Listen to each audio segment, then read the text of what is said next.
खबर शामिल करते हैं पाकपतन से, जहां वीएनएन न्यूज की deputy bureau chief Mohsin Ali की रिपोर्ट के मुताबिक Pakpattan 26 SP union councillor corruption का गढ़ बन गया।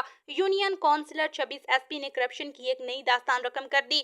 डेथ सर्टिफिकेट के नाम पर एक गरीब औरत जो कि सैयद घराना से ताल्लुक रखने वाली औरत जात को भी न बख्शा और पैसे की डिमांड कर डाली। मुतासरा खातून ने वीएनएन न्यूज से गुफ्तगू करते हुए क्या कहा, आइए आपको सुनाते हैं।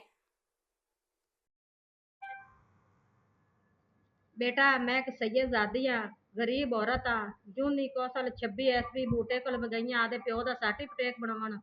उन्हें जी मेरे को 5000 रुपया मंगा है। मैं गरीब औरत हाँ, मैं 5000 नहीं दे सकती। उन्हें कहा बीबी अगे बनवा सो तो ज्यादा पैसे दग सन। अज मेरे नाल इन्हें कुछ किया है, कल किसी होर औरत ने भी कर सकता है। इनू सख्त तो सख्त सजा दी जाए। मैं साल हो गया मेरे प्यो ने सर्टिफिकेट नहीं दिता। मैं गरीब औरत हाँ ਤੇ ਇਹਦੇ ਨਾਲ ਜਿਹੜਾ ਕੁਛ ਹੁੰਦਾ ਨਾ ਕਰੋ ਤੇ ਮੇਰੇ ਨਾਲ ਤਾਵਨ ਕਰੋ।